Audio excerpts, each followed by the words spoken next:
அன்பே சிவம் மனமே குரு என்றுணர்த்திய குருவே போற்றி.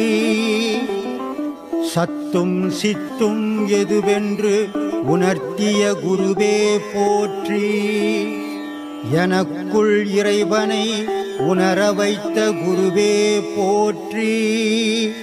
நித்திய ஆனந்தமான நித்யானந்த குருவே போற்றி.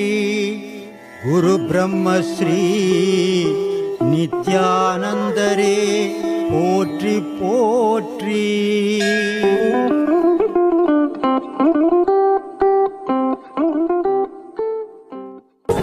காசுக்காகவோ பணத்துக்காகவோ அவங்களுடைய செயல் இல்லை. உலக மக்களுக்கு நன்மை தெரியணுன்றதுக்காக, நல்லது தெரியணும், நல்லதை தெரிஞ்சுக்கணும், ஒரு புனிதமான செயலை செய்து இருக்கிறாங்க. இதை பார்க்கக்கூடிய ரசிகர்கள் அத்தனை பேரும் இதை பாருங்கள், அவங்களுக்கு சப்ஸ்கிரைப் பண்ணுங்கள். அது அவங்கள இன்னும் மேலே மேலே ஊக்கப்படுத்துறதுக்கு ஒரு வழியாக இருக்கும். இதை உங்களை தாழ்மையோடு நான் கேட்டுக்கிறேன். ரொம்ப நீங்கள் மனமே குருன்னு சொல்லியிருக்கீங்க. மனமே குரு, மனசு வந்து குருன்னு இருக்கீங்க. மனமே குரு. ஆனால் அந்த மனசு பார்க்கறதுலாம் ஆசைப்படுவியா? பார்க்கறதுக்கெல்லாம் ஆசைப்படுவோம், பொருளை பார்த்தா ஆசைப்படுது. மனம்னே ஒன்று இல்லைப்பா. மனம் இப்போ இருதயம் இருக்குது, அது கூட என்னென்ன இருக்குது? ரத்த குழாய் இருக்குது, மண்ணீரல் இருக்குது, கல்லீரல் இருக்குது, நுரையீரல் இருக்குது. இந்த மாதிரி 5 பஞ்சபூதத்தினுடைய நிலையும் ஒன்றா சேர்ந்தது தான் ஒரு கொலை இல்லையா? ஆனால் மனம்னு குடல் கீழே போனால் ஜீரணம், சாப்பாடு ஆகாரம் போடுறது, அதை ஜீரணப்படுத்துறது, குடல் கிடல் எல்லாம் இருக்குது. மனம்னு என்ன பொருள் இருக்குது? உடம்புல உச்சந்தலைந்து உள்ளங்காலுக்கு தொடர்ந்து உணவு ஏற்படுது இல்லையா? அந்த உணவு தான், அந்த உணர்வுக்கு எது காரணமாகுது? உயிர் காரணமாக இருக்குது. அந்த உயிரோட எண்ணங்கள் சேரும்போது அது மனமாக மாறுது. மனமாக மாறும்போது உன்னை நீ பார்க்கும்போது மனம் அடங்கும், உலகத்தை பார்க்கும்போது மனம் அடங்காது. நீ ஒரு ஐடி கம்பெனியில் போனால் 4 பேர் 4 சொல்லுவாங்க, 4 பேரையும் கேட்கணும். நீ நான் என்னை பார்க்கணும், நான் யாரையும் பார்க்க மாட்டேன்னு தெத்தி போடுவாங்க உன்னை. அதனால் எடுத்த உடனே உச்ச மரத்துக்கு ஏறிடக்கூடாது. பொத்துன்னு கீழே வந்துடுவீங்க. கொஞ்சம் கொஞ்சமாக ஏற முயற்சி பண்ணுங்க. அது நல்லபடியாக எடுத்து போய் சேர்க்கும் உங்களை. அதனால் ஒரே நாள் இந்த உபதேசங்கள் வந்து பெரிய கடவுள் ஆகிறதுக்கு நான் உபதேசம் கொடுக்கல, என்னால் ஆக்கவும் முடியாது. பெரிய ஞானி ஆகாத, நல்ல மனிதர் ஆகிறதுக்காவது இதில் பழகுங்க. நான் உபதேசம் கொடுக்குறது நல்ல மனுஷனாக இருக்கணும்ன்றதுக்கு தான் உபதேசம் கொடுத்துன்னுக்கிறேன். ஏன்னா தோற்றங்கள் மனித தோற்றங்கள் தான், ஆனால் உள்ள மிருகங்கள் 1000 வாழுது. அதில் அந்த 1000 மிருகங்கள் 1000 ஆட்டி படைப்பு பண்ணுது. நன்மையை செய்து உலகத்தில் தீமையை செய்து எல்லா செயல்களுக்கும் ஈடுபடுது. ஆனால் அந்த மிருகத்தை தூக்கி வெளியே போட்டு நல்லதை மட்டும் மனசுக்குள்ளே வச்சுக்கணும், மனிதனாக ஆகிறதுக்கு பழகுங்க. அந்த பழக்கத்துக்கு தான் இங்கே உபதேசம் கொடுத்துங்கிறேன். அதை பழகினீங்கன்னாவே தீமையிலேருந்து நீங்கள் வெளியே வருவீங்களோ, பாவத்திலேருந்து நீங்கள் வெளியே வருவீங்களோ, இறைவனுடைய அருள் உங்களுக்கு கிடைக்கும். இதை 3க்காக தான் இவ்வளோ காட்டு கத்தின்னுக்கிறேன். அதனால் அதை நினச்சி செய்யுங்க. எடுத்த உடனே உச்சந்தலைக்கு போயிடக்கூடாதுன்னு நினைக்க முடியாது, போகக்கூடாது. அப்படி போனீங்கன்னா பொண மாதிரி கிடப்பேன். பொண மாதிரி கந்த உன் பொண்டாட்டி செத்து போட்டு என்ன எடுத்து போட்டுருவான். ராமகிருஷ்ண பரமஹம்சர் ரொம்ப அழகான ஒரு கதை சொல்லுவார். ஒரு சீடர் அவருக்கு, அவர் சொல்கிறாரு, உலகத்தில் என் பொண்டாட்டி மாதிரி கருணை உள்ள பொண்டாட்டி யாரும் இல்லைங்க அப்படின்றார் அவர். ஏன்னா இது ஒவ்வொரு புருஷனும் ஏமாந்து போகிறதுக்கு வழி அது. உடனே எங்கள் அம்மா மாதிரி ஒரு அம்மா உலகத்தில் இல்லைங்க அப்படின்றார் அந்த சீடர். அப்படியாப்பா, இதெல்லாம் நம்பக்கூடாதுப்பா, நீ உன்னை நம்பணும்பான்றாரு. இல்லைங்க, நீங்கள் சொன்னால் நான் எடுத்துக்க மாட்டேங்க. என் பொண்டாட்டினுடைய செயல் எனக்கு தெரியாதா, எங்கள் அம்மாவனுடைய செயல் எனக்கு தெரியாதா அப்படின்றாரு. அப்படியா, நீ தெரிஞ்சுக்கணுமா? நேராக போ, அவர் அடாயோகம்னு செய்வார். அடாயோகம் கேள்விப்பட்டுக்கிறியா? அப்படி அப்படியே செத்து போன மாதிரி கை காலெலாம் நீட்டிக்கு நிற்பான்.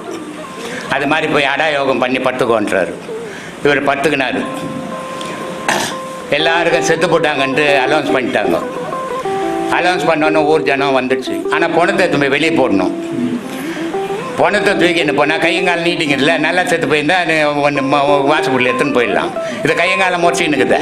உடனே ஊர் ஜனம் என்ன பண்ணுச்சு, கெட்டப்பாரு எடுத்தது வாசப்படியை குத்தி அகலப்படுத்தி எடுத்து போயிடலாம். உடனே பொண்டாட்டி சொல்கிறா, அந்த பாழா போனை வச்சுக்கிட்டு இந்த ஒரு வீடு தான், இதை வேற ஒடிச்சு போட்டுறாதீங்க அப்படின்ட்டா. அதையும் கேட்டுக்கணும். இவன் பணம் போடுறதுக்கு ஒரு பெஞ்சு வேணும். அவங்க அம்மா பத்துங்கிறாங்க.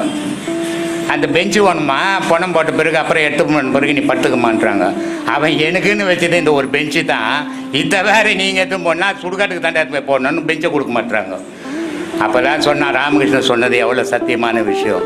பொய்யான வாழ்க்கையை நம்ம வாழ்ந்துன்னுக்குறோம் அப்படின்றத உணர்ந்தான். அது மாதிரி எல்லாரும் பொண்டாட்டியும் நல்லவங்க, எல்லாரும் புருஷனும் நல்லவங்க, எல்லார் அம்மாவும் நல்லவங்க, எல்லா பிள்ளைங்களும் நல்லவங்க தான். நல்லவங்க மாதிரி இருக்கிறதால தான் நம்ம வாழ்ந்துன்னுக்குறோம். கெட்டவங்கன்ற ஒரு சந்தேகம் வந்துச்சுன்னா வாழ்க்கையை போய் செதறி போயிடும். அதனால் உலக விஷயத்தில் நல்லவங்களாவே எல்லாரையும் நினைங்க. கடவுள் விஷயத்தில் அதை வச்சுக்காதீங்க. தூரம் வச்சுட்டு அதுக்கு அதை தேடுங்க. அப்போ தான் அதை அடைய முடியும். அதனால் அப்படி போங்க. நன்றிங்க. நன்றி. நாம் பாடங்கள்லாம் பண்ணுறோம். பாடம் பண்ணும்போது நமக்கு என்ன வரும்னா சில உணர்வுகள்லாம் வரும்.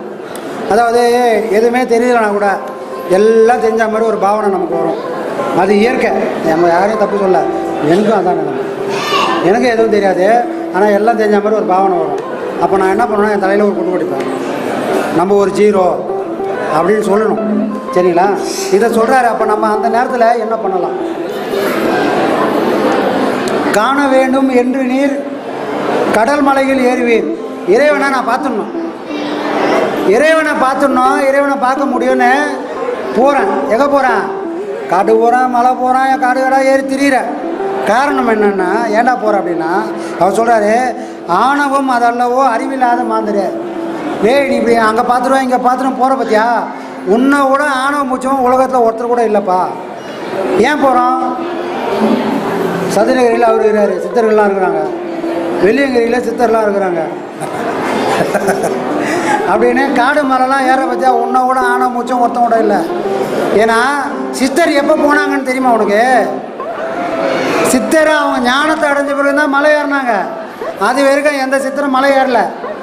அப்போ சித்தரை வணங்கக்கூடிய நீ என்ன பண்ணணும்? உனக்கு ஞானம் வந்த பிறகு தான் நீ மலையை ஏறணும். இந்த செத்து போனால் சொல்லுவாங்க, செத்து போனால் ஒரு மாதம் வரைக்கும் எந்த கோயிலுக்கும் எந்த மலைக்கும் போகக்கூடாதுன்னுவாங்க. ஏன் போனாங்க? ஏன் சொன்னாங்க? ஏன் சாமி சொன்னாங்க? இதுதான் காரணம். உனக்கு வர வேண்டிய ஒரு விஷயம் வரல, அது வரைக்கும் நீ சாமிக்கு முன்னா போகக்கூடாது. அப்போ சித்தர்கள்லாம் இங்கே ஊருக்குள்ளே வாழ்ந்து அந்த ஞானத்தை அடைஞ்ச பிறகு தான் அவங்க காடு மலைலாம் போனாங்க. ஆனால் நான் என்ன பண்ணுறேன்? சாமியை பிடிச்சிருவேன், அந்த சித்தரை தரிசிச்சிடுவேன்.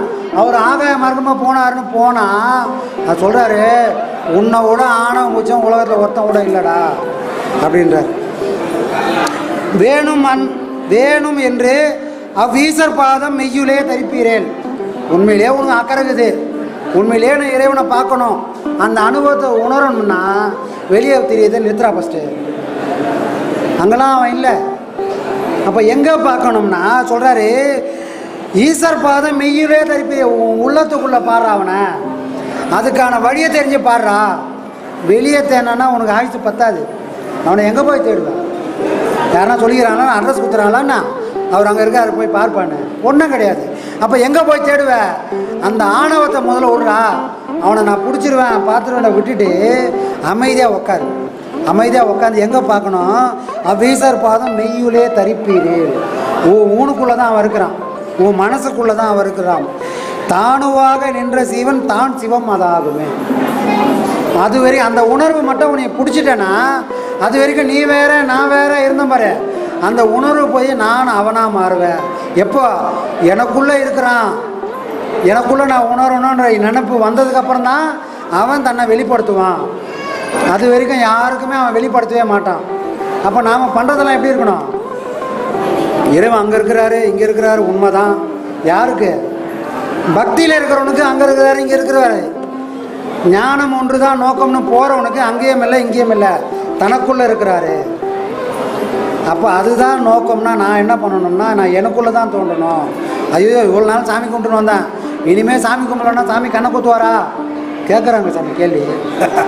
இவ்வளோ நாள் நான் குலதெய்வம் கும்பிட்டேன், ஐயா சொல்கிறாரு குலதெய்வம் எல்லாம் ஒன்றுமே இல்லை, இனிமேல் நீலாம் சாமியெல்லாம் கும்பிடாதரா, நீ தான்டா சாமின்றாரு.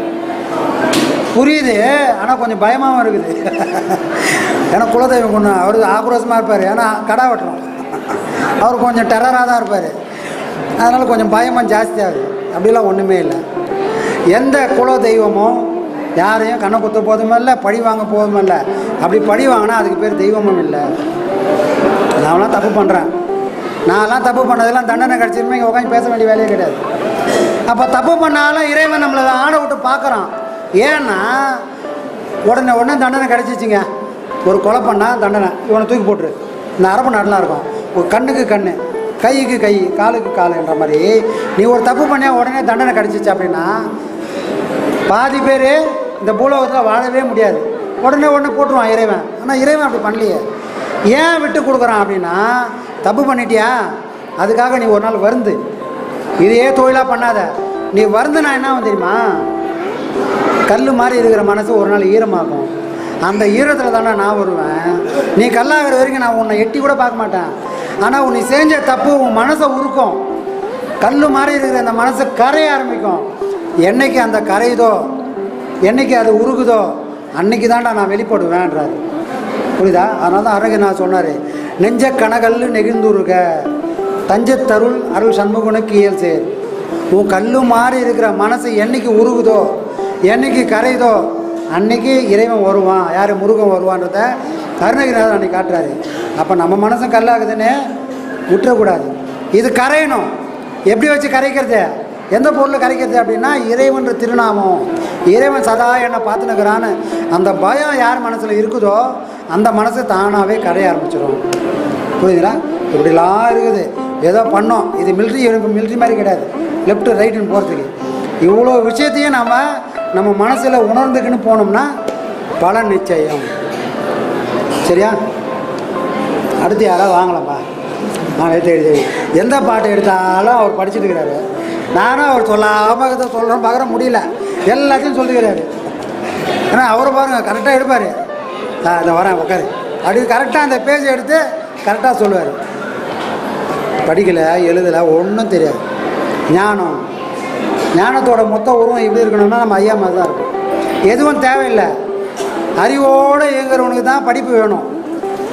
அறிவுன்ற அலைவரிசை தாண்டி போச்சுன்னா படிப்பும் தேவையில்லை, ஒன்றும் தேவையில்லை. எல்லாம் பாம்பாட்டி சொன்ன மாதிரி தான். 64 கலையை கற்றுட்டு அதுக்கு மேலே ஒரு கலையை கற்று வச்சுக்கிறேன்டான்னு சொன்னார் பாரு. அந்த மாதிரி ஒரு சூழ்நிலை வந்துடும். ஞானம்ன்றது அப்படியேப்பட்டது. அப்போ பயபக்தி வேணும். யார்கிட்ட? குருமார்கள்கிட்ட. குருமார்களோட சொல்லக்கூடாது, நம்ம குருக்கிட்ட அந்த பயபக்தி இருக்கணும். அந்த பயபக்தி இருக்க தான் நம்ம மனசு எப்போவுமே நாம் சொல்கிறத கேட்கும். எப்போவுமே கேட்குற மனசு தான் நான் சொல்கிறதெல்லாம் செய்யும். அப்போ தான் நல்லது கெட்டது தெரிஞ்சு கரெக்டான விஷயத்த பண்ணுவேன். அதுதான் நம்மளை ஊருக்கு போய் கொண்டு போய் சேர்ப்போம். இல்லைன்னா ஊருக்கு வெளியே போயிடும். சரிங்களா? ஊருக்கு போகிறதும் ஊருக்கு வெளியே போகிறதும் நம்ம கையில் தான் இருக்குது.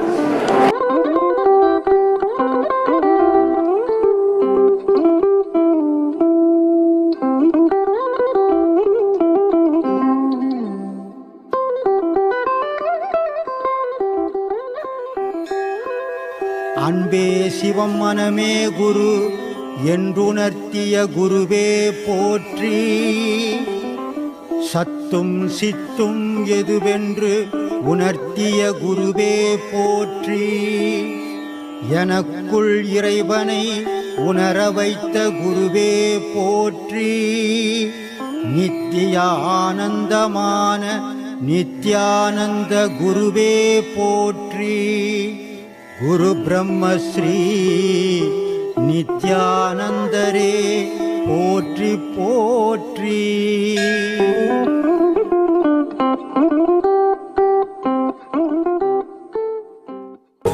காசுக்காகவோ பணத்துக்காகவோ அவங்களுடைய செயல் இல்லை.